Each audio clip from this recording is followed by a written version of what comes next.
हार्दिक स्वागत करती हूँ मैं आप सभी के अपने इस प्यारे से प्लेटफॉर्म पर टीचिंग परीक्षा पर। यहाँ पर आप सभी जानते हैं कि सबसे पहले ये 3 दिन मैं आपका माइंडसेट बना रही हूँ और यहाँ पर जो आपके इंपॉर्टेंट क्वेश्चन है, जो आपके बेहतरीन क्वेश्चन है, पेपर वाले क्वेश्चन है, वो मैं यहाँ पर आपको करा रही हूँ। रोज डेली अपन अभी 20 क्वेश्चन तो कवर कर रहे हैं, लेकिन कल से हम यहाँ पर 30 क्वेश्चन को भी कवर करने वाले हैं। तो एक बार फटाफट से जोरदार तरीके से बच्चे लाइव आ जाओ और लाइव देंगे सबसे पहले क्या एनर्जेटिक थम्स अप, और उसी एनर्जी के साथ अपनी क्लास को हम आगे बढ़ाएंगे। बेहतरीन क्लास, जबरदस्त क्लास, एनर्जेटिक क्लास चाहिए, तो इसीलिए सबसे पहले भाई सबकी एनर्जी तो यहाँ पर भाई डालनी होगी। तो इसीलिए एक बार जोरदार तरीके से बच्चे देंगे एनर्जेटिक थम्स अप और उसी एनर्जी के साथ अपनी क्लास को हम आगे बढ़ाएंगे। बेसिकली जैसा कि आप सभी जानते हैं कि कोर्सेज आप सभी के लिए लाए जा चुके हैं और इन कोर्सेज पर आपको मिल रहा है 50% का डिस्काउंट। तो आप सही बच्चे कोर्स परचेज कीजिए, 50% के डिस्काउंट का फायदा उठाइए। इसी के साथ साथ आप सभी बच्चे हमारे साथ टेलीग्राम, व्हाट्सएप, इंस्टाग्राम, फेसबुक पर कनेक्ट कर सकते हैं। उसके लिए आपको क्या लिखना होगा, @टीचिंग परीक्षा, और आप हमारे साथ कनेक्ट हो जाएंगे। तो बताइए जी, कौन कौन बच्चे हैं जो कि तैयार हैं, शैयार हैं अपनी क्लास को लेने के लिए? सभी को हेलो, सभी को हाय।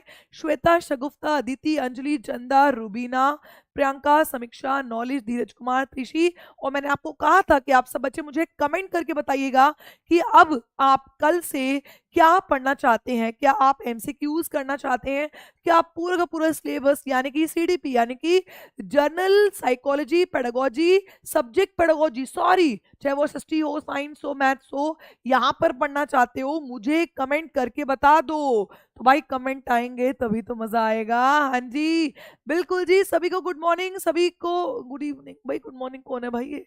अरे बाबा नहीं, गुड इवनिंग है, गुड इवनिंग। ठीक है जी, चलो आ जाओ जी, फटाफट से जोरदार तरीके से आ जाओ, फिर अपनी क्लास को शुरू करते हैं। जबरदस्त तरीके से जुड़ जाइए। बिल्कुल जी, सभी को गुड इवनिंग। गुड इवनिंग जी, गुड इवनिंग जी, गुड इवनिंग। आ जाओ जी, क्वेश्चंस पर चलेंगे। नए जमाने क्वेश्चंस, नए पेपर है क्वेश्चंस, जुलाई के क्वेश्चंस। और यहाँ पर अगर आप सभी बच्चे डिमांड करेंगे तो कल से आपके, अभी मैं कल का सेशन हटा दूंगी, मैं कल से ही आपका थ्योरी वाले सेशन लेना शुरू कर दूंगी, जहां पर थ्योरी प्लस एमसीक्यू कराऊंगी। आप डिमांड रखिए भाई, हम तो हाजिर हैं पढ़ाने के लिए। एमसीक्यू, पीवाईक्यू, पीवाईक्यू, पीवाईक्यू कह रहे हैं, टॉपिक वाइज पीवाईक्यू। हाँ, फैमिली मेल ने बड़ी बढ़िया बोला, फैमिली मेल कह रहे हैं मैम टॉपिक वाइज पीवाईक्यू करा दो। तो एक बार क्लास के बीच में दोबारा पूछूंगी, मुझे कमेंट करके बता देना कि आप क्या पढ़ना चाहते हैं। ठीक है जी, चलिए तो शुरू करते हैं अपनी आज की क्लास को। पहला प्रश्न आपकी स्क्रीन पर आ चुका है, मस्त तरीके से बताइएगा। ठीक है जी, प्रियंका पाल जी कह रही हैं थ्योरी के साथ एमसीक्यू। ओके, तो मुझे लग रहा है कि जो ये टॉपिक वाइज एमसीक्यू वाला कंसेप्ट है ना, इसको सब बच्चे ज्यादा रेडी हो रहे हैं। जैसे सोनी भी बोल रही है, औरंगजेब खान आ गए हैं जी। औरंगजेब आप कल कहाँ थे? मैं आपको ढूंढ रही थी भाई। हमने कल औरंगजेब वाली ट्रिक भी तो याद की थी, बादशाह याद आ गया? तो कल मैं औरंगजेब को ढूंढ रही थी, पता नहीं कहाँ गायब हो गए थे।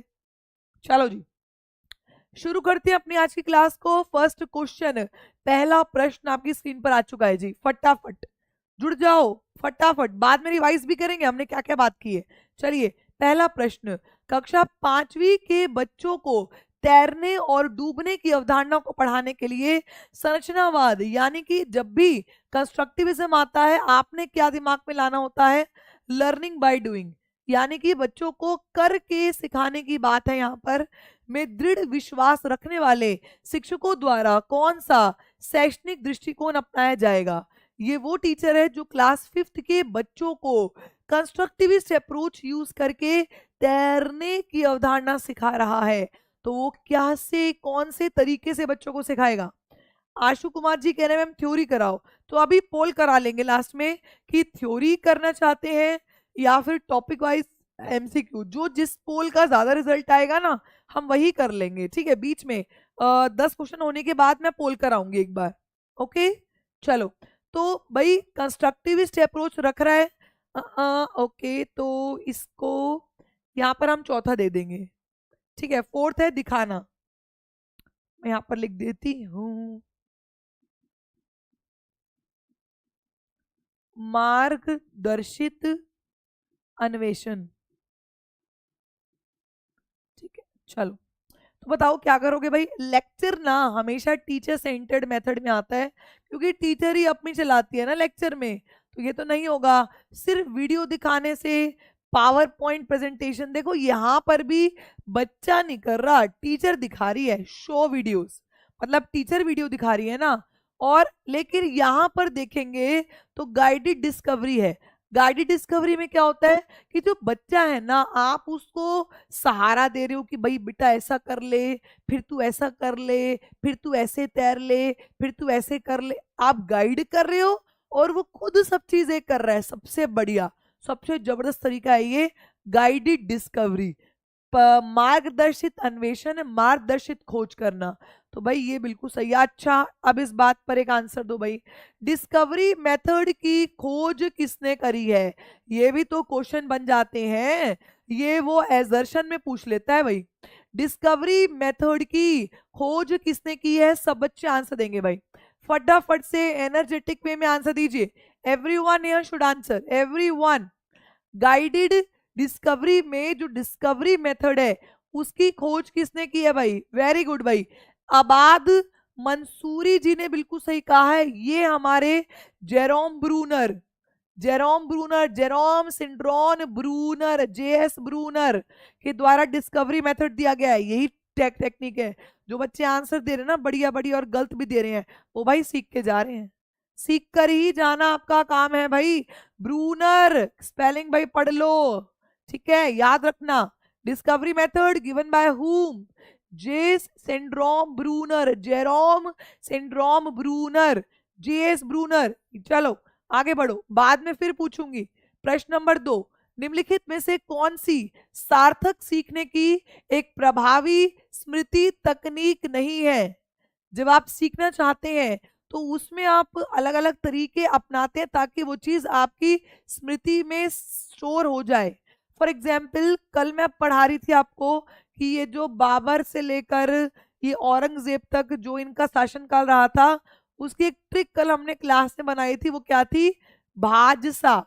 जैसे कि यहाँ पर आ गए जी बाबर साहब, फिर आ गए से हुमायूं, फिर आ गए यहाँ पर अकबर, फिर आ गए हैं Jahangir, then Shahjahan, and last but not least Aurangzeb, है ना। तो हमने इसकी एक शॉर्ट ट्रिक बनाई। हम इस टेक्निक को बोलते हैं निमोनिक्स, हम इस टेक्निक को बोलते हैं निमोनिक्स। अब यहां बोल रहे हैं कि स्मृति में याद रखने की इनमें से कौन सी ट्रिक नहीं है? मतलब याद रखने की, दिमाग में स्टोर करने की, चाबी फेंकने की कौन सी ट्रिक नहीं है? बताओ जी। निमोनिक्स तो है, कंसेप्ट मैपिंग के माध्यम से पढ़ाते हो। फॉर एग्जाम्पल दे रही हूं मैं, जैसे कि यहाँ पर आपने लिख दिया कि डायनेस्टीज का नाम लिख दिया, ठीक है। अब यहाँ पे आपने अलग अलग डायनेस्टी लिख दी, फिर उसकी और रूलर्स लिख दिए, फिर उन रूलर के बच्चे लिख दिए जो शासनकाल जिनका था, ठीक है। तो इस तरीके से आप एक ग्राफिकल रिप्रेजेंटेशन कर लेते हैं, उसको हम बोलते हैं कंसेप्ट मैपिंग। तो कंसेप्ट मैपिंग से भी सीखते हैं जी, बिल्कुल सीखते हैं जी। अब नेक्स्ट देखो, रोट रिहर्सल, रटने से सीखते हो? रटने से, रटना से सीखते हो क्या? मुझे कमेंट तो कर दो भाई। सिम्मी जी, शाओमी जी कहाँ गए? तो भाई बिल्कुल सही कहा आपने, रटने से कोई नहीं सीखता, रटना कभी सीखना ही नहीं होता भाई। तो इलेबोरेटिव रिहर्सल यानी कि विस्तृत दोहराव, अब इससे भी सीखते हो। एग्जाम्पल दूं, जैसे कि भाई मैंने आज वो कंसेप्ट पढ़ा, फिर मैंने कल भी वो कंसेप्ट पढ़ा, फिर मैंने उसको फिर पढ़ा और डीप में पढ़ा, तब भी तो याद रहेगा माइंड में। रिवीजन की बात करें बेटा, रिवीजन से भी तो याद रहता है ना। रिहर्सल करना यानी कि रिवीजन करना, है ना, रिवीजन से भी याद रहता है। तो इसका आंसर है रटना। रटना कभी सही नहीं होता, रटना इज अ नेगेटिव वर्ड, कभी किसी को नहीं रटना, ठीक है जी। समझ में आ गया? एनर्जी आ रही है नहीं आ रही? अफान जी, चंदा जी, सनोवर जी, समझ में आ गया? विजय लक्ष्मी जी, कोई दिक्कत? चलो आगे बढ़ते हैं, प्रश्न नंबर 3। चलो जी, चलो चलो चलो। आलोचनात्मक चिंतन, भाई क्रिटिकल थिंकिंग से क्वेश्चन ना आए ऐसा हो नहीं सकता। तो ये क्वेश्चन है आपका आलोचनात्मक सोच से, यानी कि क्रिटिकल थिंकिंग से। कल इसकी ट्रिक बताई थी, हाँ जी, किसी को ट्रिक याद है जो मैंने कल बताई थी क्रिटिकल थिंकिंग की, कि जब मूवी आती है तो हम क्या करते हैं, हम क्रिटिक्स करते हैं। क्रिटिक्स क्या होता है, उस मूवी के बारे में कोई अच्छा बताता है, कोई बुरा बताता है ना। याद आ रहा है या भूल चुके हो? तो क्रिटिकल थिंकिंग का भी मतलब ये होता है, जब आप किसी भी चीज को देखकर, किसी भी वस्तु को देखकर, किसी भी पर्सन को देखकर उसके लिए पॉजिटिव और नेगेटिव बताते हैं, उसको हम क्रिटिकल थिंकिंग कहते हैं। हाँ या ना? तो बताओ भाई, क्रिटिकल थिंकिंग के लिए यहाँ पर कौन सा गलत है? क्वेश्चन को ध्यान से पढ़ना, नोट आते ही एक बार मार्क कर दिया करो कि नोट वाला क्वेश्चन है। मैं यहाँ पर अलग से हाईलाइट भी कर देती हूँ नोट वाले को। ठीक है, बताइए कौन सा सही है? आशु कुमारी जी बताइए। यह खुला प्रश्न है, सॉरी कौन सा सही नहीं है? कई उत्तरों को प्रस्तुत करने की अनुमति देता है, बिल्कुल भाई ओपन एंडेड है, बहुत सारे आंसर आएंगे, करेक्ट है। यह मुख्य रूप से तथ्यात्मक जानकारी पर, तथ्य मतलब फैक्ट, जैसे कि पूछ लिया गया कि आपकी 6 बजे किसकी क्लास होती है, आपको पता है दीपाली मैम की होती है। आपसे पूछ लिया गया 5 बजे किसकी क्लास होती है, दानिश सर की। फैक्ट ही तो है, ये तथ्य ही तो है। तो तथ्यात्मक ज्ञान की बात आलोचनात्मक में नहीं हो सकती, क्योंकि यहाँ पर तो डीप में सोचने की बात है। जी ये गलत हो गया, गलत वाला पूछा था, चलो आंसर तो मिल गया। इसमें सूचना की विश्लेषण और मूल्यांकन की आवश्यकता है, बिल्कुल। जो सूचना होती है आप उसको टुकड़ों में तोड़ के समझते हैं और निर्णय लेते हैं। हाँ जी बिल्कुल लेते हैं। यह उच्च स्तरीय सोच या समस्या समाधान कौशल को बढ़ावा देते हैं, बिल्कुल जी। उच्च स्तरीय यानी कि आप हाई लेवल की थिंकिंग करते हैं, इसमें आपको जो रीजन है वो देना होगा, आपको एनालाइज करना होगा, आपको सिंथेसाइज करना होगा। और कल मैंने, वेरी गुड निराला यादव जी ने, बिल्कुल वेरी गुड जी, कल मैंने बताया था क्रिटिकल थिंकिंग हो, क्रिएटिव हो, डाइवर्जेंट हो, डिसेंट्रलाइज्ड हो, आपका ओपन एंडेड हो, सारे एक दूसरे मेल खाते हैं। समझ में आ रहा है? याद रखोगे तभी बात बनेगी। तो ये वाला भी सही है, ये वाला भी सही है, ये वाला भी। नेगेटिव वाला जी ये है, इसको हटाओ जी। फैक्चुअल इंफॉर्मेशन का मतलब भी रटना ही होता है। ठीक है, तो रटना कभी भी क्रिटिकल थिंकिंग नहीं हो सकता। अब क्रिटिकल थिंकिंग को समझो, ये होती क्या है। इसको आप समालोचनात्मक चिंतन कहते हैं, यानी कि क्रिटिकल थिंकिंग। समालोचनात्मक चिंतन हमें सूचना का विश्लेषण करने और निष्पक्ष रूप से अनुभव करने और उन कारकों का आकलन करने में सक्षम बनाती है, जो उस तरीके से प्रभावित करते हैं जो हम सोचते हैं और कार्य करते हैं। यानी कि जो हमने सोचा, जो हमने कार्य किया, उसके बारे में भी सोचना। आपके सामने कोई ऑब्जेक्ट है, फॉर एग्जांपल आप मेरी क्लास देखते हो, उसके बाद आप क्रिटिक्स दोगे कि भाई मैडम ठीक से समझा रही है या नहीं समझा रही, ये भी तो क्रिटिकल थिंकिंग ही है जी। समझ में आया औरंगजेब खान जी? यह हमारे किसी भी महत्वपूर्ण जीवन निर्णय के लिए महत्वपूर्ण है, जैसे कि मेरे पास क्या विकल्प है, प्रत्येक विकल्प क्या उधार दे सकता है, क्या ये वास्तव में मुझे चाहिए, इन सभी चीजों के बारे में भी आप सोचते हैं। ठीक है जी। मैरी मसीहा जी, वेरी वेरी गुड इवनिंग जी। समझ में आ गया? क्रिटिकल थिंकिंग के सब पॉइंट्स याद रखो। यहाँ पर आप क्रिएटिव थिंकिंग भी आ जाएगी, यहाँ पर डाइवर्जेंट भी आ जाएगी, यहाँ पर रिफ्लेक्टिव भी आ जाएगी, एनालिटिकल भी आ जाएगी, यहाँ पर ओपन एंडेड भी आ जाती है, ओपन बॉक्स भी आ जाती है। ये बेटा याद रखोगे, पेपर निकल जाएगा। मुश्किल कॉन्सेप्ट नहीं होता, मुश्किल शब्द देता है वो जो फंसते हैं। ठीक है, चलो बात करते हैं प्रश्न नंबर 4, एजर्शन और रीजन। एजर्शन और रीजन वाले क्वेश्चन में श्वेता जी आपने क्या करना है, आपने यहाँ पर क्योंकि लगाना है, और इंग्लिश वाले बिकॉज लगाएंगे। क्योंकि और बिकॉज लगा के क्वेश्चन को उड़ाइए जी श्वेता जी। ठीक है जी श्वेता कुमारी जी, समझ में आ रहा है जी? हाँ जी, चलो क्वेश्चन को पढ़ो। विविध सांस्कृतिक पृष्ठभूमि से छात्रों की जरूरतों को पूरा करने के लिए कक्षा शिक्षण को सांस्कृतिक रूप से उत्तरदायी होना चाहिए। अगर आप अलग अलग कल्चर को पढ़ा रहे हैं, आपकी क्लास में अलग अलग कल्चर से बच्चे बैठे हैं, अब शौमी भाई झारखंड से है, तो आशु कहीं यहाँ से हैं, औरंगजेब खान भाई कहीं से हैं। आप अलग अलग कल्चर के बच्चों को पढ़ा रहे हो ना, तो आपको सांस्कृतिक रूप से भी उत्तरदायित्व होना होगा, आपको सबके कल्चर को भी जानना होगा, बिल्कुल करना होगा, ये सही है। क्योंकि कक्षा में समता केवल मानकीकृत पाठ्यचर्या वह आकलन के द्वारा सुनिश्चित की जा सकती है।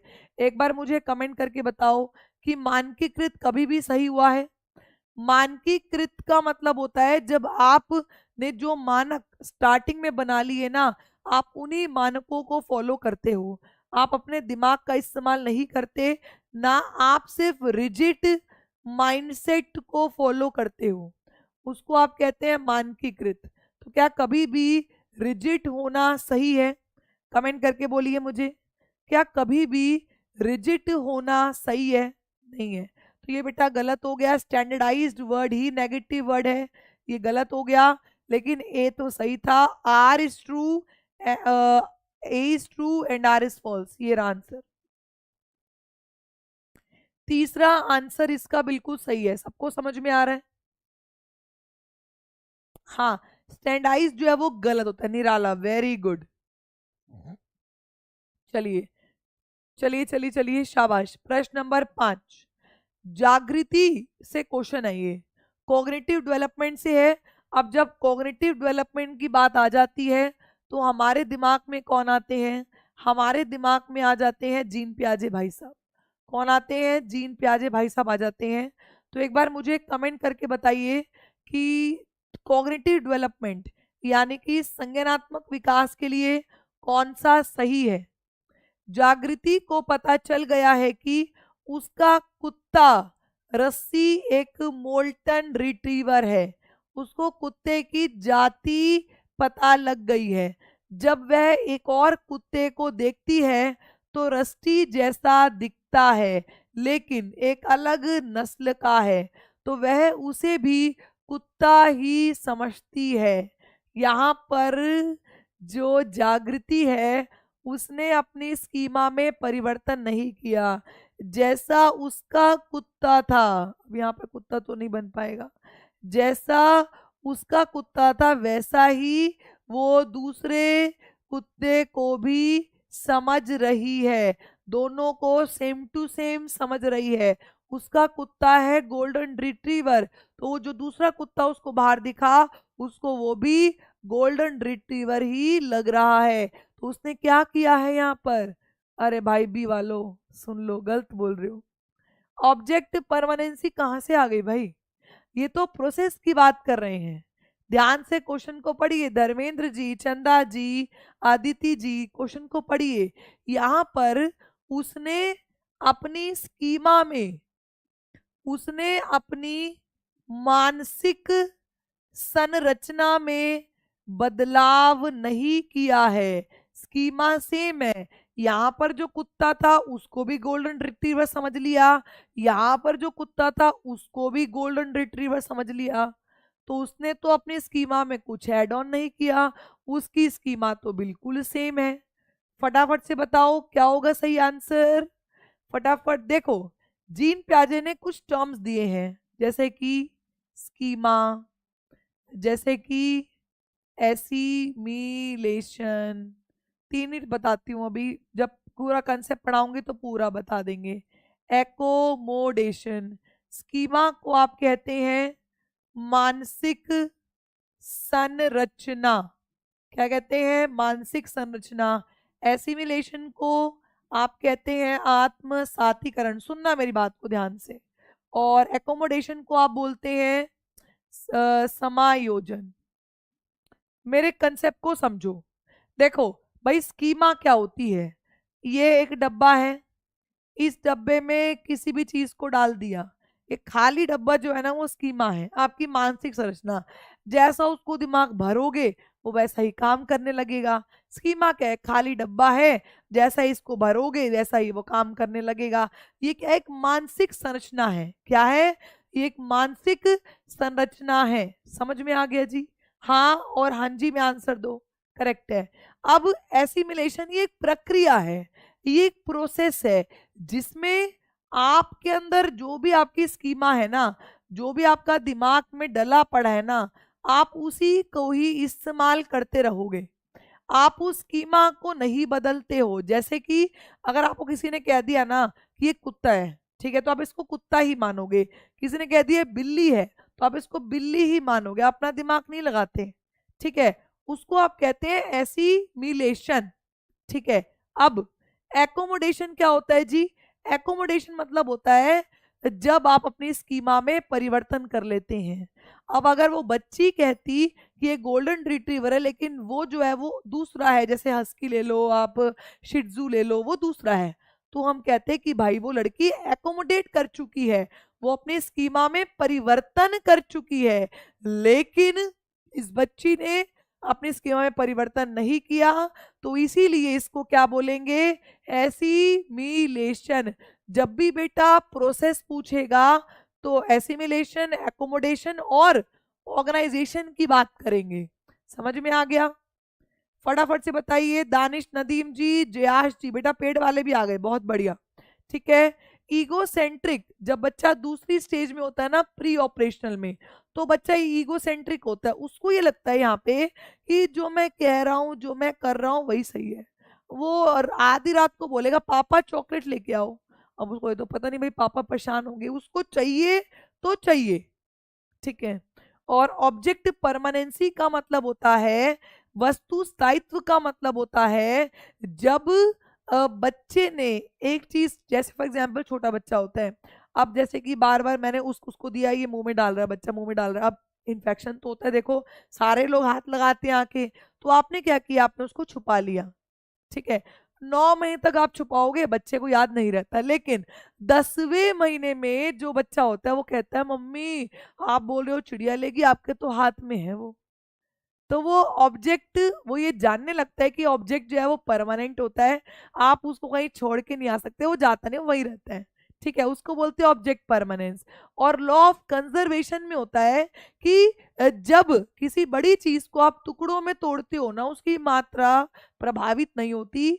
अगर एक मोटे गिलास का पानी आपने पतले संकीर्ण ग्लास में डाला, लेकिन पानी तो उतना ही डाला ना, तो पानी का मेजरमेंट तो सेम ही रहेगा ना, चाहे उसको किसी भी यूटेंसिल में डाल दो। उसको आप कहते हो लॉ ऑफ कंजर्वेशन। कंसेप्ट याद हो गए ना बेटा? तो बल्ले बल्ले। ठीक है, रिंकू कुमारी जी पूछ रही है मैम ऑर्गेनाइजेशन, क्योंकि प्याजे जब मैं पढ़ाती हूँ ना तो बच्चे ध्यान से सुनते हैं, तो आप लोग भी ध्यान से सुनना, प्याजे भी आएगा, प्याजे का टाइम भी आएगा। ठीक है, रिंकू कुमारी जी कह रही है ऑर्गेनाइजेशन यानी कि संगठन। देखो यहाँ पर एसिमिलेशन और एकोमोडेशन से पहले ना आप करते हो ऑर्गेनाइजेशन। उसमें क्या होता है, जो आपके आसपास विचार फैले पड़े होते हैं, जो आपके आसपास नॉलेज फैली पड़ी होती है ना, आप उसको अपने मानसिक संरचना में कंबाइन करते हो, जोड़ते हो। अभी आपने इस्तेमाल नहीं किया, अभी आप सिर्फ मानसिक संरचना में वो चीज को डाल रहे हो। तो पहले ऑर्गेनाइजेशन में चीजें अंदर डलेंगी, एसिमुलेशन में जो चीज अंदर डली हुई है वो वैसे वैसे यूज होगी, और एकोमोडेशन में उसमें मॉडिफिकेशन, उसमें चेंज होगा। बताओ जी, समझ में आ गया जी? हाँ जी, औरंगजेब कह रहे हैं आगे चलो, तो आगे चलते हैं। ठीक है जी, रिंकू मुझे कमेंट करके बोलना समझ में आया या नहीं आया। ठीक है, चलो आगे बढ़ते हैं। प्रश्न नंबर 6, भाई ये भी क्वेश्चन बढ़िया था, देखा जाए तो बच्चों ने बहुत गलती भी की है इस क्वेश्चन में। हेरिडिटी यानी कि अनुवांशिकता पूरी तरीके से एक व्यक्ति की या के डैश का निर्धारण करती है। जो अनुवांशिकता है ना, वो बच्चे की किस चीज का निर्धारण करती है? अनुवांशिकता से आपको क्या मिलता है ये बताओ मुझे। चलो शाबाश, शाबाश बताइए। हाँ, रीऑर्गेनाइज भी होता है, होता रहता है वो। चलो, अनुवांशिकता से क्या मिलता है? ये प्याजे के कंसेप्ट को समझना ना बहुत आसान है, अगर आपको इसकी स्टोरी बना के बता सकते हैं ना तो बहुत आसान होता है। ठीक है, तो देखो आपका जो सेक्स है भाई, बिल्कुल वो आपके अनुवांशिकता से निर्धारित होगा।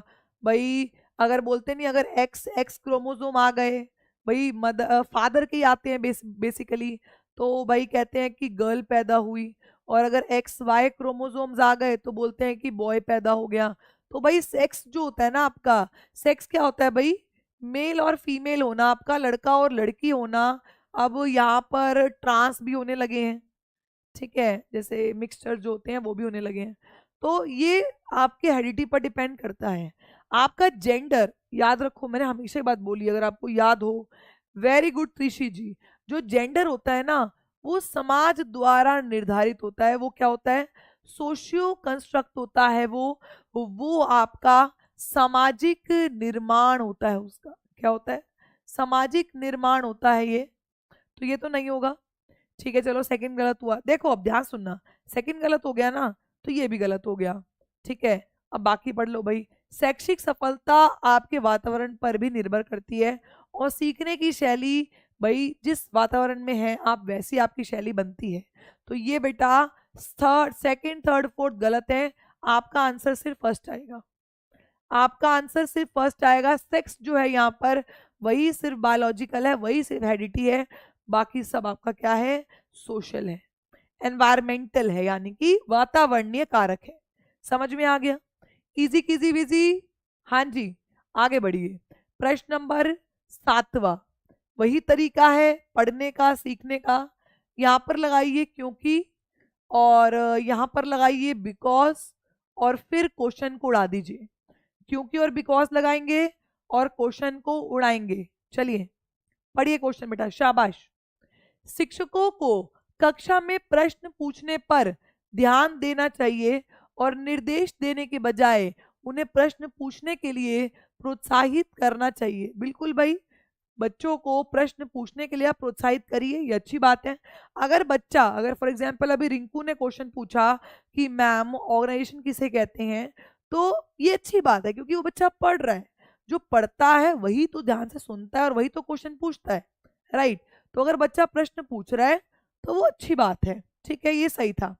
क्योंकि बाल केंद्रित शिक्षा शास्त्र का अर्थ है कक्षा में बच्चों की आवाज को महत्व देना और उनके प्रति, उनकी जो वॉइस है, उनको अपॉर्चुनिटी देना। भाई बहुत प्यारा पॉइंट है, बच्चे को मौका देना, बच्चे को अवसर देना, बढ़िया है। तो यहाँ पर ये दोनों ही ओके हैं। Both A R true and R is the correct explanation of A. बिल्कुल सही है, जबरदस्त सही है। समझ में आ गया? इजी किजी विजी एवरीवन। चलिए आगे बढ़ते हैं। प्रश्न नंबर 8। प्रश्न नंबर 8 ये मैंने परसों भी कहा था। हाँ जी, प्रशांत राज जी कह रहे हैं सी वाले थम जाओ। भाई सी नहीं है इसका आंसर, इसका आंसर तो 1 है। सी वाले थोड़ा रुको, थोड़ा सब्र करो। ठीक है, चलो प्रश्न number 8। Repetitive and realistic behaviour is an identifying characteristics of what. भाई ये ऑनलाइन के पेपर में भी यही सेम क्वेश्चन आया था, रिपीट हो रहा है, रिपीट हो रहे हैं क्वेश्चन, वही क्वेश्चन आया था। तो दोहराव और बारंबार किए जाने वाला व्यवहार किसकी विशिष्ट पहचान है? जो बच्चा एक बार बार वो चीज दोहराता रहता है, जैसे कि बाबा बाबा बा, काका काका का, वो अपनी बात को कहने से डरता है। ये किस चीज की डिसऑर्डर है? ऑटिज्म स्पेक्ट्रम डिसऑर्डर, यानी कि स्वलीनता विकार, अधिगमगात्मक विकलांगता यानी कि लर्निंग डिसेबिलिटीज, ध्यान न्यूनता अति क्रियाशीलता विकार यानी कि attention deficit hyper active disorder, या फिर सेरिब्रल पाल्सी मस्तिष्क पक्षाघात की? बताइए। वेरी गुड, बहुत बढ़िया। तो इसका जो आंसर है वो है option number 1, autistic spectrum disorder यानी कि स्वलीनता विकार। अब इसमें होता क्या है? स्वलीनता विकार वाले जो बच्चे होते हैं ना, ये इनकी 2 विशेषता याद कर लेना। एक तो ये सोशल कम्युनिकेट नहीं कर पाते हैं। सोशल कम्युनिकेशन यानी कि समाज में अपनी बात को नहीं रख पाते हैं, सामाजिक संप्रेषण नहीं कर पाएंगे। और दूसरा, ये लैंग्वेज का यूज नहीं कर पाते हैं। ये रिपीटेड, एक ही चीज को बार बार दोहराव इनका रहता है, बार बार एक चीज को दोहराते हैं। इनको लैंग्वेज के यूज करने में भी दिक्कत है, भाषा के इस्तेमाल में भी इनको समस्या आती है, क्योंकि ये अपनी बात होने से ना डरते हैं। ये समाज में एडजस्ट नहीं कर पाते और कहीं ना कहीं ये अपने कमरे में बंद रहते हैं, ये बाहर भी निकलना, इनको बाहर, इनको कोई छू लेगा ना तब भी इनको डर लगता है, ये ऐसे ऐसे ऐसे कांपते हैं। ठीक है, तो याद रखना, ऑटिज्म स्पेक्ट्रम ये एक बिहेवियरल डिसऑर्डर है।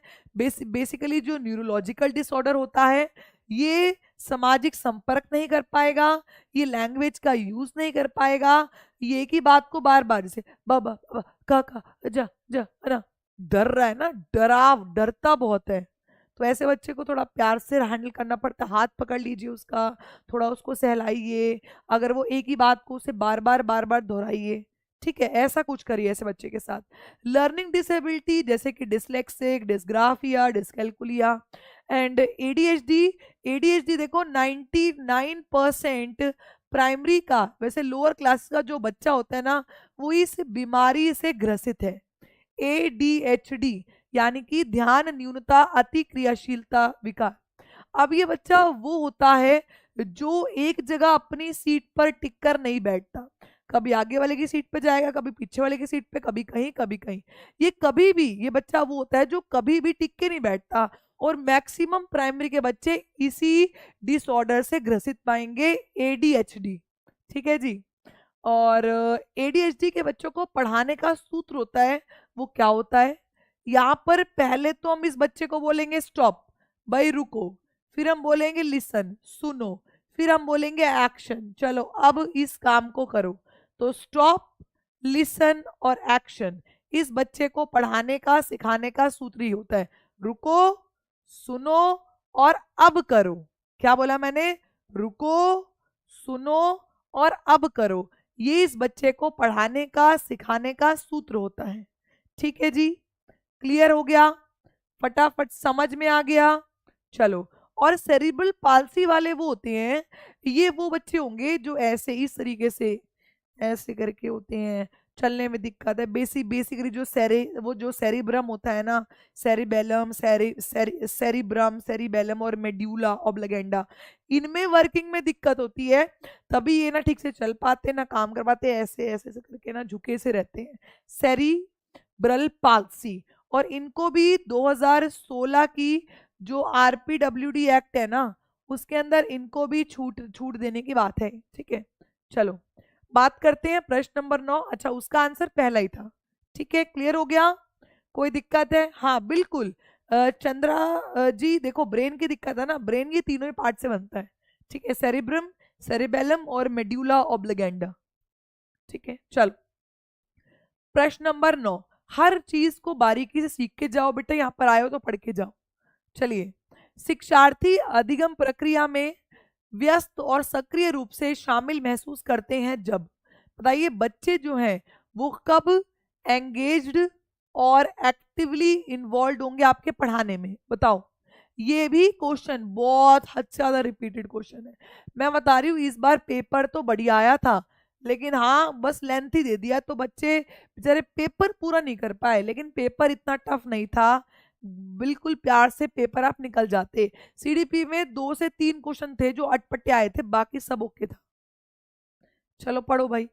अगर आप बच्चे को मीनिंगफुल एक्टिविटी कराएंगे, अगर आप बच्चे के कॉन्टेक्स्ट के अनुसार पढ़ाएंगे, जैसे कि अगर आपका सीटेट का पेपर है तो मैं आपको सीटेट की तैयारी कराऊं ना, मैं आपको बैंकिंग पढ़ाने लगी, आपके तो कॉन्टेक्स्ट से बिल्कुल अलग ही है ना वो, तो आपके लिए यूजफुल नहीं है, आपको मजा नहीं आएगा पढ़ने में।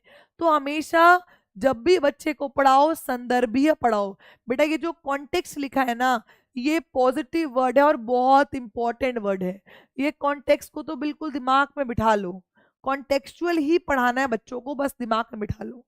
अधिगम का बल, दोहराव, रटना, रटना से कभी सही नहीं होता। शिक्षार्थियों की सामाजिक भावात्मक आवश्यकताओं की उपेक्षा करना, बच्चों के समाज को और बच्चे के इमोशन को इग्नोर करना, कभी बच्चे को इग्नोर नहीं करना, नेगेटिव वर्ड, ये नेगेटिव वर्ड आ गया। और बच्चे की पुराने ज्ञान को डिस्कार्ड करना, निग्लेक्ट करना, ये भी गलत वर्ड है ना? तो इसका आंसर क्या है? पहला। इजी था ना? कॉन्टेक्स्ट से रिलेट करते हुए पढ़ाना, लाइफ से रिलेट करते हुए पढ़ाना, प्रीवियस नॉलेज को ध्यान में रख के पढ़ाना, बच्चे के समाज से जोड़ते हुए पढ़ाना, बच्चे को आसान से डिफिकल्ट पे ले जाते हुए पढ़ाना, ये सारे कंसेप्ट बेटा हमेशा पॉजिटिव होते हैं, हमेशा पॉजिटिव ही होते हैं। ठीक है, चलिए बात करते हैं प्रश्न नंबर 10। 10वां प्रश्न आपकी स्क्रीन पर फटाफट से। आमतौर पर सीखने की अक्षमता कठिनाइयों वाले बच्चों में, चिल्ड्रन विद लर्निंग डिफिकल्टीज, जिन बच्चों को सीखने की अक्षमता है, चाहे वो डिसलेक्सिया हो गई, चाहे वो डिसग्राफिया हो गई, भाई लर्निंग डिसेबिलिटी है ना, चाहे कोई भी हो गई, डिसकैलकुलिया हो गई, डिस्थीमिया हो गई, डिस्फेजिया हो गई, कोई भी एक्सेट्रा। तो ऐसे बच्चों में टिपिकली आमतौर पर आपको क्या देखने को मिलता है? ऐसे बच्चों में आमतौर पर आपको क्या देखने को मिलता है? बताइए भाई, शाबाश। नजर कमजोर होने के कारण पढ़ने में परेशानी होती है, तो नजर कमजोर, अपनी भावनाओं को नियंत्रित करने में समस्या, ये भावनाओं को नहीं समझ पाते, एक जैसे दिखने वाले अक्षर और वर्ण को लेकर भ्रम है, ये अक्षर और वर्ण को नहीं समझ पाते, मानक बुद्धि परीक्षणों के माध्यम से निषादित बहुत कम बुद्धि लब्धि है, स्टैंडाइज टेस्ट ने इसको कम बुद्धि लब्धि का है। तो बेसिकली मैंने आपको अभी बताया था कि जैसे डिसलेक्सिया, डिसग्राफिया, भाई जब बच्चा पढ़ रहा होगा ना, पढ़ने की जो कठिनाई है वो होती है आपकी लर्निंग डिसेबिलिटी। तो यहाँ पर तो ये विजुअल इम्पेयरमेंट की बात है, विजुअल इम्पेयरमेंट यानी कि दृश्य क्षति, ठीक है, दृश्य क्षति की बात है। भावनाओं पर नियंत्रित नहीं कर पा रहा, तो ये इमोशंस पर कंट्रोल नहीं है, ठीक है, तो ये भी बिहेवियरिकल हो गया, ये कम बुद्धि आ रही है। लेकिन यहाँ पर क्लियर अगर आप देखें तो अक्षर और वर्ण को नहीं पहचान पा रहा है, तो ये डिसलेक्सिक बच्चा है जिसको लर्निंग डिसेबिलिटी है। ठीक है जी, इसका सी बिल्कुल सही है, बिल्कुल। ये बच्चा वो होगा जो बी को डी पढ़ लेगा, ये बच्चा वो होगा जो वी को यू पढ़ लेगा, ये बच्चा वो होगा जो डब्ल्यू को एम पढ़ लेगा, ये बच्चा वो होगा जो बैट को टैब पढ़ लेगा। तो अक्षर और वर्णों में पढ़ने में दिक्कत आ रही है इस बच्चे को, डिसलेक्सिक बच्चा होता है ये। आइए बात करते हैं प्रश्न नंबर 11 क्वेश्चन, और मैं उम्मीद कर रही हूं कि सभी बच्चों को ये क्वेश्चंस पर पूरी पकड़ बन गई है। अभी मैं फैज सर या फिर शिवा मैम जो भी एक्टिव हैं, मैं उनसे गुजारिश करूंगी कि एक पोल बनाया जाए जिसमें मैं बच्चों से यहाँ पर ये पूछूं कि एमसीक्यू और थ्योरी, एक एमसीक्यू का पोल बनाया जाए और एक थ्योरी का पोल बनाया जाए, ताकि मैं इनको पोल देके बच्चों से पूछ सकें कि किस टाइप से ये आगे कंटिन्यू करवाना चाह रहे हैं। ठीक है, चलिए प्रश्न नंबर 11। ऐसे बच्चे जिन्होंने बहुत कम उम्र से गंभीर मानव सामाजिक अभाव का अनुभव किया है, आमतौर पर उनके विकास में देरी बाधा उत्पन्न होती है, तो पुनर्वास के बावजूद विकास के कुछ क्षेत्रों में सुधार अधीनस्थ होने की संभावना है। यह अवधि जिसमें विकास पर्यावरणीय समर्थन से महत्वपूर्ण रूप से प्रभावित होता है क्या कहलाता है? देखिए आपने देखा होगा कि कुछ बच्चे ऐसे होते हैं जो कि उनकी जो लर्निंग होती है वो डिलेड हो जाती है, कुछ बच्चे ऐसे होते हैं जो कि रिहेबिलिटेशन के आने, मतलब पुनर्वास में रहने के बाद भी उनको कहीं ना कहीं उनमें बढ़ोतरी नहीं होती, क्योंकि वो उस पीरियड से निकल चुके होते हैं। तो आप मुझे बताइए यहाँ पर किस पीरियड की बात हो रही है बेटा? तो यहाँ पर डिडक्टिव पीरियड, बेटा निगमनात्मक कोई पीरियड नहीं होता। इंट्यूटिव पीरियड वो होता है जहां पर आप इंट्यूटिव गैसेस करने लगते हो, जैसे कि जो ये प्री ऑपरेशनल स्टेज होता है ना, 2 से 7 साल की अवस्था, इसमें जो बच्चा है ना वो बहुत क्यूरियस होता है, बहुत जिज्ञासु होता है, उसको आप बोलते हो इंट्यूटिव। तो यहाँ पे जिज्ञासापन की बात तो नहीं है, इसको भी हटाइए, इसको भी हटाइए। नेटिव पीरियड वो होता है जिस जगह से बच्चा आता है वो उसकी नेटिव जगह है, जैसे कि मेरा बर्थ दिल्ली में हुआ है तो दिल्ली मेरी क्या है, नेटिव प्लेस है। ठीक है, ये भी नहीं होगा। अब ये बचता है, ये है सेंसिटिव पीरियड।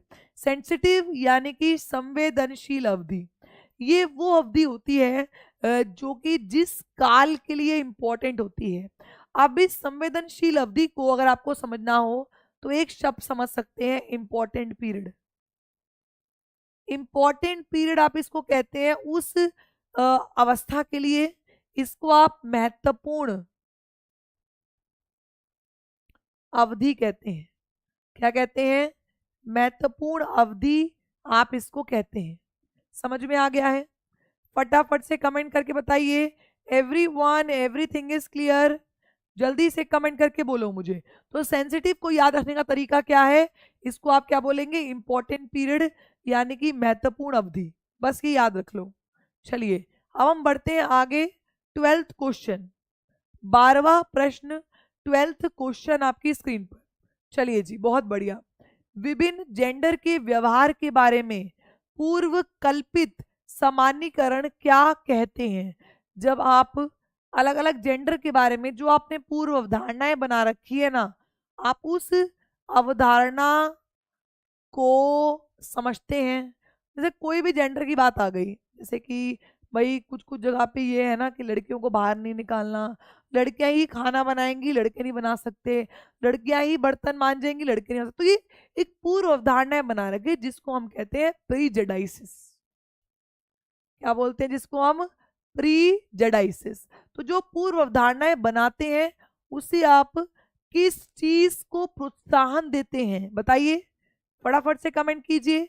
जो आप पूर्व अवधारणाएं बनाते हैं उसमें आप किस चीज को महत्व देते हैं? तो ये होता है बेटा जेंडर स्टीरियोटाइप, यानी कि जेंडर रूढ़िवादिता को हम महत्व दे रहे हैं। जेंडर डिस्क्रिमिनेशन कब आता है? जब आप यहाँ पे साफ साफ लिखा होता लड़का और लड़की को अलग समझा। जेंडर आइडेंटिटी, अपने जेंडर जो कि समाज ने बनाया उसको पहचान करना। और जेंडर टाइपिंग, जेंडर के अनुसार प्रारूप डिसाइड करना। ठीक है जी, समझ में आ गया? फटाफट से कमेंट करो। जिसको क्लास समझ में आ रही है वो लाइक कर दो फटाफट से।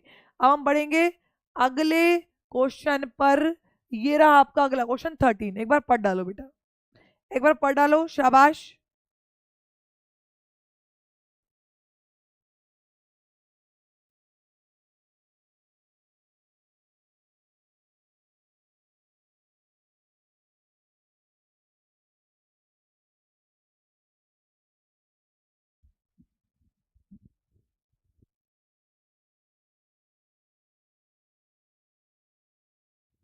चलिए प्रश्न नंबर 13।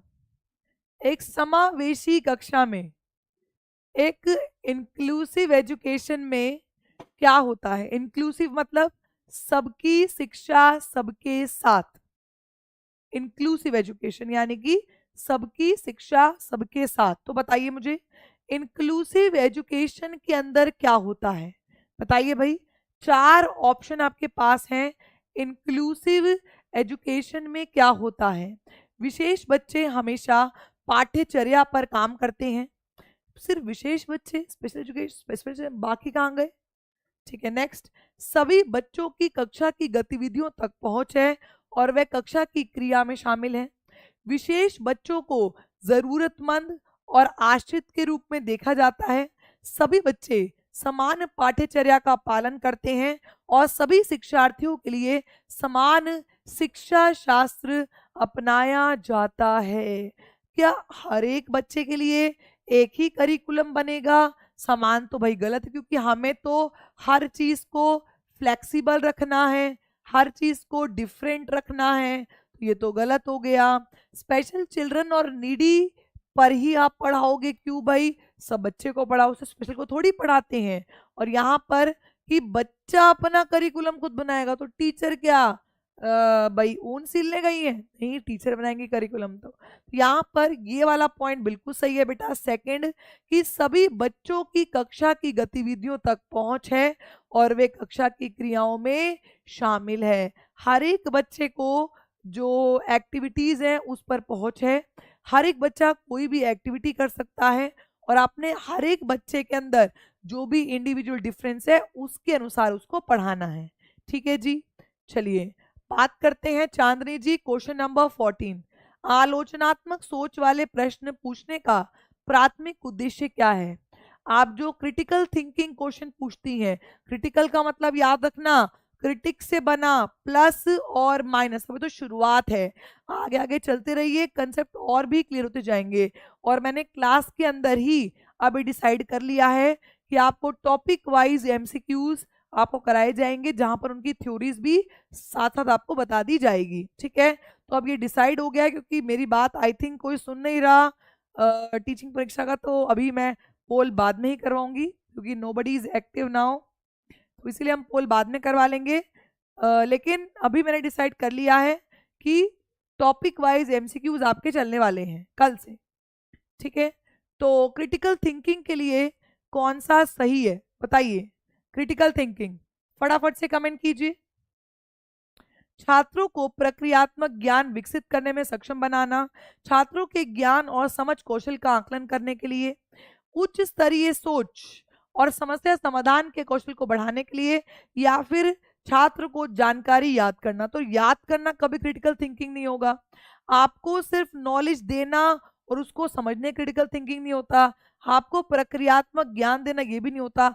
क्रिटिकल थिंकिंग में तो भाई आप हायर लेवल की थिंकिंग करते हैं, problem solving, critical, creative, divergent, तो आप यहाँ पर हायर लेवल की थिंकिंग करते हैं और प्रॉब्लम को सॉल्व करते हैं। तो इसीलिए option number 3, high level thinking and problem solving, is a very correct answer for the given question. समझ में आ गया? फटाफट कमेंट करके बोलिए समझ में आ गया है। चलिए बात करते हैं प्रश्न नंबर 15, 15th क्वेश्चन, 15वां प्रश्न आपकी स्क्रीन पर। 15th क्वेश्चन, 15वां प्रश्न आपकी स्क्रीन पर आ चुका है। चलिए, सामाजिक रचनावादी से क्वेश्चन है, यानी कि सोशियो कंस्ट्रक्टिविस्ट। अब एक क्वेश्चन यहाँ पर यह भी बनता है कि सोशियो कंस्ट्रक्टिविस्ट थ्योरी किसके द्वारा दी गई? बहुत प्यारा क्वेश्चन है। एक क्वेश्चन ये बनता है कि सोशियो कंस्ट्रक्टिविस्ट थ्योरी यानी कि सामाजिक निर्माणवाद किसके द्वारा दिया गया?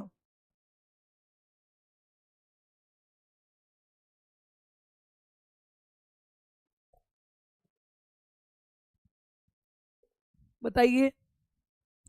सामाजिक निर्माणवाद, वेरी गुड। मैरी मसीह, मोहम्मद दानिश नादिम, वेरी गुड। यहाँ पे ये दिया गया था लेव वाइगोत्स्की के द्वारा। किसके द्वारा? लेव वाइगोत्स्की के द्वारा दिया गया था सामाजिक निर्माणवाद। लेव वाइगोत्स्की कहते थे कि बच्चा समाज में रहकर नई नई चीजों का निर्माण करता है। ठीक है जी, तो मुझे कमेंट करके बताओ, सामाजिक रचनावादी जो है, निर्माणवादी जो है, उनके अनुसार अधिगम की प्रक्रिया कैसे होगी? सोच समझ के आंसर देना। जब सोशियो कंस्ट्रक्टिविस्ट है तो बच्चा यहाँ पर समाज में रहकर सीखेगा। तो बताओ किस ऑप्शन में बच्चा समाज में रहकर सीख रहा है? क्या व्यक्तिवादी प्रक्रिया जो अलगाव, क्या बच्चे को अलग थलग करके सिखाया जा रहा है? क्या बच्चे को सिर्फ केवल, एक तो ये केवल बिल्कुल गलत होता है, केवल क्लासरूम के अंदर ही सिखाया जा रहा है? क्या बच्चे को निष्क्रिय प्रक्रिया के अंतर्गत केवल अवलोकन के माध्यम से सिखाया जा रहा है, या फिर बच्चे को समाज में रखा जा रहा है और बच्चा उस समाज में रहकर अपने पीयर से कोऑपरेटिव लर्निंग कर रहा है, कोलैबोरेटिव लर्निंग कर रहा है, यानी कि समूह बना के बच्चा अर्थ का निर्माण कर रहा है? तो यहाँ पर option number 4, learning is a social process of meaning making, बिल्कुल सही। याद रखो, जो अधिगम होता है ना, वो एक सामाजिक प्रक्रिया है जिसके माध्यम से बच्चा समाज से जुड़ता है और नई चीजों को सीखता है। तो यहाँ पर मेजबी खातून जी, बिल्कुल D is the correct answer. आगे बढ़ते हैं, प्रश्न नंबर 16, एजर्शन रीजन वाला क्वेश्चन है। यहां पर लगा दीजिए बिकॉज और यहां पर लगा दीजिए क्योंकि। ऐसा ही एक जुड़ा हुआ क्वेश्चन आपके ऑनलाइन वाले पेपर में भी आया हुआ था। आप याद रखिए, अगर आप सारे के सारे प्रीवियस ईयर कर लेते हैं तो आपको फायदा मिलेगा। ओनली वर्ड नहीं है, कोई बात नहीं, ओनली नहीं है तो पैसिव तो है, तो ओनली तो ये रहा, ओनली तो है बेटा, यहाँ पे तो पैसिव है ना, ये रहा पैसिव। चलिए तो बताइए 6th का क्या होगा सही आंसर फटाफट से। 16th अभिकथन, और ये रहा कारण, हमने पहले ही बिकॉज और क्योंकि लगा दिया है। ठीक है जी। रवीना गिल कह रही है मैम इफ पॉसिबल थोड़ा टाइम चेंज कर लो।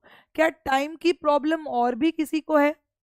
फटाफट से मुझे कमेंट करके बताइए, क्या टाइम की प्रॉब्लम यहाँ पर और भी किसी बच्चे को है? कमेंट कर दीजिए एक बार। Very nice. चलिए अभिकथन और कारण, इतने आप लोग कमेंट करो, इतने मैं ये देखती हूँ।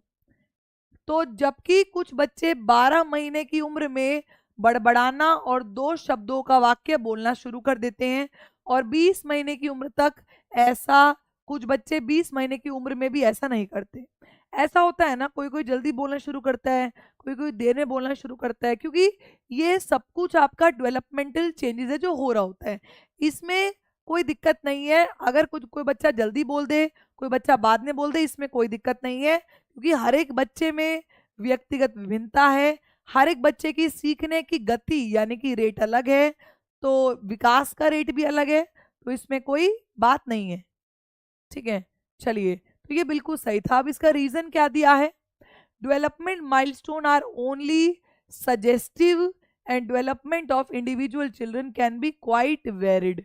ये कह रहे हैं कि जो विकासात्मक प्रतिमान होता है ना, वो केवल सांकेतिक होता है, व्यक्तिगत बच्चों का विकास काफी भिन्न हो सकते हैं। तो बिल्कुल सही है भाई, हर एक बच्चा जो होता है वो अलग अलग तरीके से बढ़ता है ना। ये बिल्कुल सेम का सेम क्वेश्चन तेत्री जी आपके पेपर में आया हुआ था, ऑनलाइन वाले मुझे याद नहीं आ रहा, लेकिन वहां पर क्या था कि डेवलपमेंटल, वहां ये लिखा था डेवलपमेंट रेट इज डिफरेंट, वहां ये लिखा हुआ था। ठीक है, मैं चेक करके बताऊंगी कौन सा था, और यहाँ पर ये लिख दिया, दोनों का मतलब सेम ही है ना। तो इसीलिए यहाँ पर आपका फर्स्ट बिल्कुल सही है।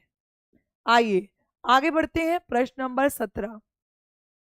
फटाफट से जो ए बोल रहे हैं कृष्णा गर्ग जी, शाहीन परवीन, कृष्णा गर्ग जी कल भी आए थे, बहुत बढ़िया। यहाँ पर रेगुलर रहोगे तो फायदे में रहोगे। चलिए प्रश्न नंबर 17, बच्चों की लंबाई और वजन में वृद्धि। वजन में लंबाई और वृद्धि की बात कर रहे हैं, यानी कि ग्रोथ की बात करें बेटा। ग्रोथ के अंदर आपकी हाइट आती है, आपकी वेट आती है, और आपके जो बॉडी प्रपोर्शन में जो चेंजेस होते हैं वो आते हैं। लंबाई, चौड़ाई और शरीर के अनुपात में वृद्धि होना, ये सब आपके ग्रोथ में आता है। तो आप मुझे बताओ अब कि ग्रोथ कौन सा चेंज है। देखिए अगर आपने मेरे साथ पढ़ा होगा तो ग्रोथ यानी कि जो वृद्धि होती है ना, वो सिर्फ मात्रात्मक होती है, वो सिर्फ क्या होती है, क्वांटिटेटिव, क्योंकि आप ग्रोथ को मेजर कर सकते हैं। लेकिन अगर हम डेवलपमेंट की बात करें, अगर हम विकास की बात करें, तो जो विकास होता है वो मात्रात्मक भी होता है और वो गुणात्मक भी होता है, यानी कि क्वांटिटेटिव भी होता है, ये तो डेवलपमेंट के प्रिंसिपल्स में है ही, एंड क्वालिटेटिव भी होता है। यहाँ पर डेवलपमेंट पूरा समुंदर है और उसका एक आइलैंड ग्रोथ है। ग्रोथ को ही फिजिकल डेवलपमेंट यानी कि शारीरिक विकास कहा जाता है। याद रखना, ये बातें बहुत छोटी हैं लेकिन पेपर को आसान बना देती हैं, क्योंकि बेस ही चेक करता है सीटेट आपका, सिर्फ बेस चेक होता है आपका सीटेट में, कुछ चेक नहीं होता है। ठीक है, तो यहाँ पर option number 1 that is quantitative, क्वाली, अफेक्टिव डोमेन और कोग्निटिव। देखिए आप अगर सीएपी की बात करते हैं, सीएपी आपके 3 डोमेन होते हैं, और इन तीनों ही डोमेन का विकास अगर होता है तो हम कहते हैं बच्चे का ऑल राउंड डेवलपमेंट हो गया। अब ये तीनों डोमेन कौन से होते हैं, कॉग्निटिव, अफेक्टिव और साइकोमोटर, यानी कि संज्ञानात्मक, भावात्मक और मनोगतिक। याद रखिएगा, तो यहाँ पर आपका फर्स्ट बिल्कुल सही है, क्वांटिटेटिव ग्रोथ। याद रखना बिल्कुल शाहीन परवीन जी, ग्रोथ में सिर्फ स्ट्रक्चरल चेंज, सिर्फ आपके स्ट्रक्चर मतलब कि हाइट, वेट और बॉडी के प्रोपोर्शन जो बढ़ते, पहले उंगली इतनी होती है ना, फिर अब इतनी नहीं हो गई, ये भी ग्रोथ है, आप इसको मेजर कर सकते हैं। ठीक है, चलो बात करते हैं प्रश्न नंबर 18। 18th क्वेश्चन आपकी स्क्रीन पर, 18वां प्रश्न आपकी स्क्रीन पर आ चुका है बेटा। 20 क्वेश्चन को कवर कर रहे हैं। चलिए 18th क्वेश्चन, अब ये आ गया हिंस की दुविधा। हिंस की दुविधा के बारे में कोहलबर्ग ने बताया था, मोरल डेवलपमेंट पर काम किया था। इससे पहले जीन पियाजे ने मोरल डेवलपमेंट पर काम किया था। बेटा औरंगजेब जी समझाना भी तो पड़ता है भाई, ऐसे रटवा दूं क्या, बताओ तुम। तो यहाँ पर जीन पियाजे ने सबसे पहले मोरल डेवलपमेंट पर काम किया, उसके बाद कोहलबर्ग ने उस पर काम किया। कोहलबर्ग ने हिंस की हाइपोथेटिकल सिचुएशन बच्चे को सुनाई थी और उस पर जो है वो बच्चों की प्रतिक्रिया ली थी। ठीक है, तो यहाँ पर आपसे कोहलबर्ग की मोरल डेवलपमेंट से क्वेश्चन पूछा गया। एक बार इस क्वेश्चन को पढ़ो जी। हिंस की दुविधा को पेश किए जाने पर अरुणिमा तर्क देती है। अब अरुणिमा क्या कहती है सुनो। कानून इन परिस्थितियों के लिए स्थापित नहीं किया गया था। इस स्थिति में दवा लेना वास्तव में सही नहीं है, लेकिन यह उचित है। क्वेश्चन, ये वाले क्वेश्चन को समझने के लिए आपको दिमाग चाहिए भाई, दिमाग है तो आंसर सही आ रहा है आपका। एक्चुअली हुआ क्या, सबसे पहले तो ये कहा गया, अरुणिमा ये कहने लगी सबसे पहले कि जो ये हिंस की दुविधा बताई गई थी ना, इसमें जो वो चोरी कर रहा था वो सही नहीं था। ठीक है, लेकिन ये कहती क्योंकि भाई हमारी भी तो जरूरत है कुछ, तो अगर हमने ऐसा कर लिया तो उसमें भी कोई दिक्कत नहीं है। पहले तो ये चोरी को गलत बताती है, लेकिन फिर ये उसका कंट्राडिक्ट दे देती है कि ये हमारी भी तो जरूरतें हैं, उसकी भी तो बीवी मर जाती तो वो कहाँ जाता, उसका अपना पॉइंट ऑफ व्यू कहाँ जाता। तो यहाँ पर वो बोल रही है कि हिंस को अपनी अंतरात्मा को सुनना था, यहाँ पर वो ये बोल रही है बेसिकली। तो बताइए किस स्टेज में जो हिंस होता है वो अपनी अंतरात्मा को सुनता है, वो लास्ट स्टेज होती है बेटा यूनिवर्सल एथिकल ओरिएंटेशन। तो यहाँ पर वो ऑप्शन नंबर 2 बिल्कुल सही था।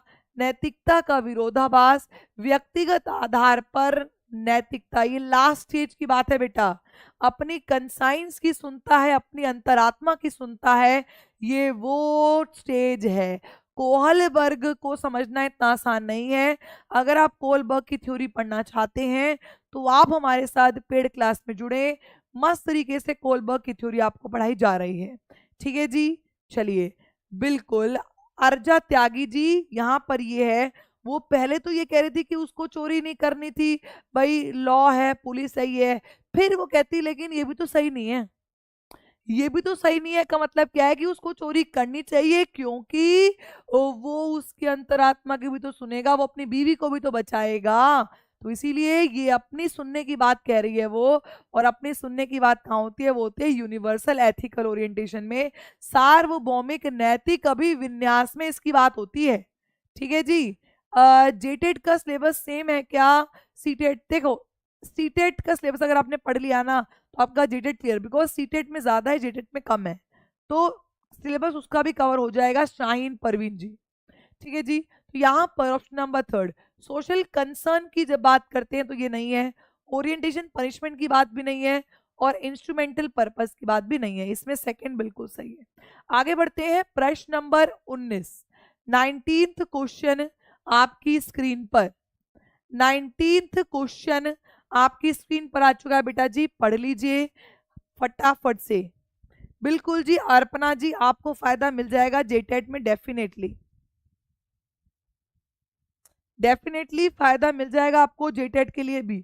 चलिए, प्रतिभाशाली यानी कि गिफ्टेड बच्चे, सबसे पहले तो आपको ये पता होना चाहिए कि गिफ्टेड बच्चे होते कौन है, जिनकी आईक्यू, आईक्यू की फुल फॉर्म पता है ना जी, इंटेलिजेंस क्वोशिएंट, जिनकी कितनी होती है 130 प्लस होती है, ये अपने क्षेत्र में और बच्चों से बेहतर परफॉर्म करते हैं। इनमें इनमें लीडरशिप क्वालिटी बढ़िया होती है, इनमें शब्दों का भाव नहीं होता, ये हर चीज को इलेबोरेट करके बताते हैं, ये किसी भी चीज में रिस्क लेने से घबराते नहीं है, ये हर चीज के पीछे एक तर्क देते हैं कि अगर ऐसा हुआ तो क्यों हुआ। ये होते हैं भाई हमारे गिफ्टेड बच्चे। स्टीफन हॉकिंग को नहीं भूल सकते, आप थॉमस एल्वा एडिसन को नहीं भूल सकते, आप एलेक्जेंडर ग्राहम बेल को नहीं भूल सकते, ये सब आपके गिफ्टेड थे, सब के सब। ठीक है, चलो अब बताइए मुझे, गिफ्टेड बच्चों की इनमें से कौन सी क्वालिटी है, जो प्रतिभाशाली बच्चे हैं जिनकी आईक्यू 130 प्लस होती है, उनमें कौन सी क्वालिटी आपको इन चारों में देखने को मिलेगी। प्रतिभाशाली बच्चे सीखने की अक्षमता के जोखिम से मुक्त होते हैं। प्रतिभाशाली बच्चे निश्चित रूप से शैक्षणिक, सामाजिक और भावात्मक सभी क्षेत्रों में उत्कृष्टता प्राप्त करते हैं। प्रतिभाशाली छात्र हमेशा खुश, लोकप्रिय और अच्छी तरीके से समायोजित हो जाते हैं। प्रतिभाशाली छात्र अन्य छात्रों की तुलना में अपेक्षाकृत उन्नत गति से सीखते हैं। This is the right option, this is the right option कि वो अपनी क्लास के बच्चों से बेहतर सीखते हैं। चंचल जी, बिल्कुल जी, आज तो तीसरी क्लास है, अभी तो क्लास शुरू ही की है, आज तो थर्ड क्लास है। कल से देखते हैं किस तरीके से आपको और बेहतर तरीके से पढ़ाया जाए ताकि बहुत बच्चों को जोड़ा जाए। हमेशा खुश रहते हैं ऐसा भी कुछ नहीं है भाई, हमेशा एकेडमिक, सोशल में, इमोशनल में ऐसा भी कुछ नहीं, जरूरी नहीं होता। रिस्क फ्री रिस्क होता है ऐसा कुछ नहीं, रिस्क तो वो लेते हैं। यहाँ पर अपनी क्लास के बच्चों से अगर कंपेयर करें तो वो बेहतर होते हैं। मेजी भी खातून जी कह रही है, ओहो मैडम जी गलत हो गया, कोई बात नहीं। चलिए 20वां प्रश्न, लास्ट क्वेश्चन आपकी स्क्रीन पर, 20वां प्रश्न लास्ट क्वेश्चन आपकी स्क्रीन पर आ चुका है, जो कि जीन पियाजे का है। जीन पियाजे की दूसरी स्टेज है, आपको स्टेज याद कराई थी ना, SPCF, यानी कि सेंसरी प्री कॉन्क्रीट फॉर्मल, संवेदी चालक, पूर्व संक्रियात्मक, मूल संक्रियात्मक और औपचारिक संक्रियात्मक। 0 से 2, 2 से 7, 7 से 11 और फिर 11 से आगे। ठीक है, तो ये सब याद रखना पड़ेगा ना, ये बेसिक याद रखना ही पड़ेगा। ठीक है, चलिए, तो जीन पियाजे के अनुसार निम्नलिखित में से कौन सी क्षमताएं पूर्व संक्रियात्मक अवस्था की विशेषता है, बताइए जी। पूर्व संक्रियात्मक अवस्था यानी कि प्री ऑपरेशनल स्टेज की इनमें से कौन सी विशेषता है, बताइए। देखिएगा, क्लासिफिकेशन और सीरिएशन, ये बच्चा जब कॉन्क्रीट ऑपरेशनल में होता है वो मूर्त चीजों के अनुसार क्लासिफाई कर देगा, वो बता देगा ये किस श्रेणी में आएगा। और सीरिएट का मतलब होता है नंबर वाइज लगा देगा, तो ये भी नहीं है। कंजर्वेशन और एब्स्ट्रैक्ट थिंकिंग, एब्स्ट्रैक्ट अमूर्त चिंतन, तो वो आखिरी स्टेज पर, फॉर्मल ऑपरेशनल आखिरी स्टेज पर औपचारिक संक्रियात्मक में करता है। ये बहुत आसान क्वेश्चन, हलवा क्वेश्चन दिया था। ठीक है, अब यहां पर लिखा है सिंबॉलिक प्ले और एनिमिज्म, और यहाँ लिखा है इमिटेशन और रिवर्सिबिलिटी। जो रिवर्सिबिलिटी होती है वो भी इसकी अगली स्टेज जो है कॉन्क्रीट में बच्चा कर सकता है। यहाँ पर बच्चा अभी इरिवर्सिबल चीजें करता है, उसने अगर इस पेन को खोल दिया ना ऐसे अंजर पंजर लग कर, तो वो दोबारा से उसको बंद नहीं कर सकता है। ठीक है जी, तो ये इरिवर्सिबल यहाँ पर होता है, ये रिवर्सिबल की बात कॉन्क्रीट में होती है, तो इसका आंसर है 4th बेटा। प्रतीकात्मक खेल बच्चा खेलता है। प्रतीकात्मक का मतलब क्या होता है, फॉर एग्जाम्पल बच्चे ने देखा कि ऐसे ऐसे करके ना झाड़ी रखी हुई थी, ऐसे करके झाड़ियां रखी हुई थी, तो बच्चे ने देखा, बच्चा कहता ओए ये तो मुझे कोई शैतान उठता हुआ लग रहा है। ठीक है, यहाँ पर वो सन को देखता है, तो देख रहा है कि सन बहुत गुस्से में है। तो इस तरीके से किसी भी चीज को देखकर ना वो उसके सिंबल्स को, उसके प्रतीकों को बना लेता है।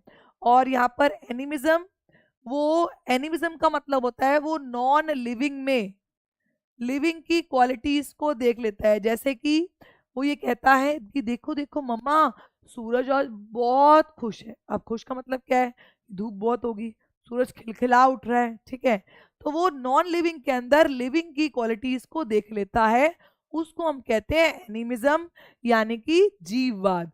तो आपका आंसर सही है 4th वाला, कि प्री ऑपरेशन स्टेज में 2 से 7 साल की अवस्था में बच्चा ये सब क्वालिटीज कर पाता है। ठीक है जी, समझ में आ गया। मैम मैंने अभी एडमिशन लिया है बीएड में, इसलिए ज़्यादा गलत हो रहा है। मेजी भी खातून जी, अगर आपने बीएड में एडमिशन लिया है तो आपको हमारा पेड क्लास भी देखना पड़ेगा, क्योंकि सिर्फ यूट्यूब से पढ़ के तो थोड़ा सा देखो रिवीजन हो पाती है। एक्चुअली में यूट्यूब से आप पढ़ भी ले, लेकिन बाकी सब्जेक्ट्स आपको बहुत टफ लगेगा। तो चलिए, तो फिर ये थी आपकी आज की क्लास। तो मैं उम्मीद कर रही हूँ कि सभी प्यारे शिक्षार्थियों को ये क्लास पसंद आई होगी, और आपने रेगुलर रहना है बेटा। और यहाँ पर मैं जो आपका टेस्ट होगा, उस टेस्ट का लिंक आपको टेलीग्राम पे दिया जाएगा। टेलीग्राम है ये रहा, CDP बाय TP, ये हमारा टेलीग्राम है। आप इस पे जुड़ जुड़ जाइए। अब जो भी टेस्ट का लिंक दिया जाएगा वो CDP का, वो आपको इसी टेलीग्राम पे दिया जाएगा। तो आप कनेक्ट कर लीजिए CDP बाय TP पर। ठीक है जी। चलिए, तो फिर अपनी क्लास को हम यहीं पर फिनिश करेंगे।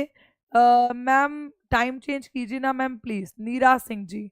तो टाइम तो देखो टीचिंग परीक्षा में पूछना पड़ेगा, क्योंकि टाइम का थोड़ा सा इशू देखो है। ठीक है जी। तो एक बार मुझे कमेंट करके बताइए कि कल की क्लास में आप क्या देखना चाहते हैं। एक बार फटाफट से, एक बार मैं फैसर को भी बोल देती हूँ कि एक बार यहाँ पर पोल करा दिया जाए, क्योंकि आई डोंट थिंक वो उनमें से कोई इस क्लास को देख भी रहा है, वरना अब तक तो पोल हो ही जाता। तो एक बार मैं फैसर को बोल देती हूँ। हेलो फैसर, एक बार क्लास के अंदर आइए और पोल करा दीजिए कि सर पोल देना है। एक तो बच्चों को ये लिख दीजिए कि आपको थ्योरी प्लस MCQ पढ़नी है, और आपको टॉपिक वाइज MCQ पढ़ना है। ठीक है, फैसर कह रहे हैं, मैं देख रहा हूँ। तो चलिए फिर एक बार फैसर पोल डाल देंगे। तो तब तब तक आप मुझे कमेंट करके बताइए कि क्लास कैसी लगी है। फटाफट से कमेंट करके बताइए, बिकॉज जो टाइम है ना, वो बहुत सोच समझ के चूज किया गया है। आप दानिश सर की क्लास देख लीजिए, तुरंत से फिर यहाँ जाइए, आपके 2 घंटे लगातार निकल जाएंगे। वरना कोई क्लास अगर बीच में छूटती है ना, फिर आप आलस बन जाते हो, आप सो जाते हो। तो इसीलिए लगातार क्लास लगा रहे हैं, ताकि आपको क्लास में मजा आ जाए। ठीक है जी। फटाफट से कमेंट कीजिए और मुझे बताइए कि क्लास कैसी लगी है। फटाफट से एवरीवन इतने सर पोल डाल देंगे। एक तो MCQ करना है आपको, दूसरा आपको टॉपिक वाइज MCQ करना है। थ्योरी प्लस MCQ और topic wise MCQ, this is more important. Theory plus MCQ और टॉपिक वाइज MCQ, इन दोनों में से चॉइस में हम लोग आपको देखेंगे। आप बताइएगा आपको कौन सा पोल चाहिए। तो सर ने पोल डाल दिया है, थ्योरी प्लस MCQ या फिर टॉपिक वाइज MCQ। अब अपना पोल दे दीजिए, और फिर हम कल से इसी क्लास को चलाएंगे, बिकॉज हम चाहते हैं कि सभी बच्चे सेटिस्फाइड रहें, पढ़ें सीखें। चले जी। सनोवर खातून जी, ईशा मैम की क्लास एक्चुअली में 3 बजे लगती है। बाकी मैं कल एक बार सर को बोल के सीटेट की क्लास के सारे शेड्यूल भी यहाँ पर डाल दूंगी, ताकि आपको सारी सारी सीट की क्लास पता लग जाए कि कब कब क्या क्या होती है, ताकि आप हमारे चैनल से कनेक्ट हो जाए। ठीक है जी। तो अभी हम देख लेते हैं कि पोल का रिजल्ट क्या रहा। तो सर एक बार आप पोल का रिजल्ट भी बता देंगे मुझे, सर अच्छा रहेगा कि कितने बच्चों ने पोल में पार्टिसिपेट किया है, फटाफट से। और टेस्ट का लिंक जो है वो आपको CDP बाय TP पर दिया जाएगा। आप इस टेलीग्राम चैनल पर जुड़ जाइए, और टेलीग्राम का लिंक मैं कमेंट में डलवा दूंगी, और यहाँ पर भी पिन करवा दूंगी। बहुत बढ़िया। तो टेस्ट,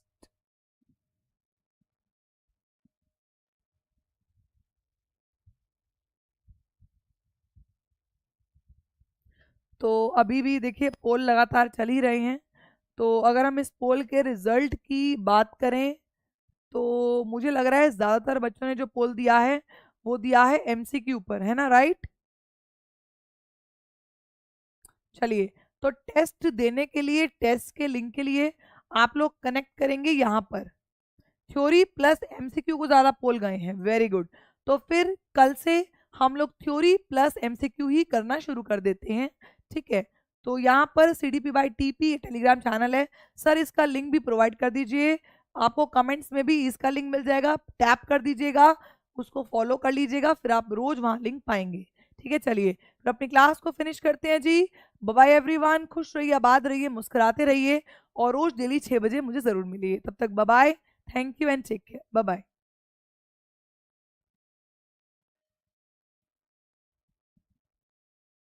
टाइम 6 o'clock का ही रहेगा, खुशनुमा।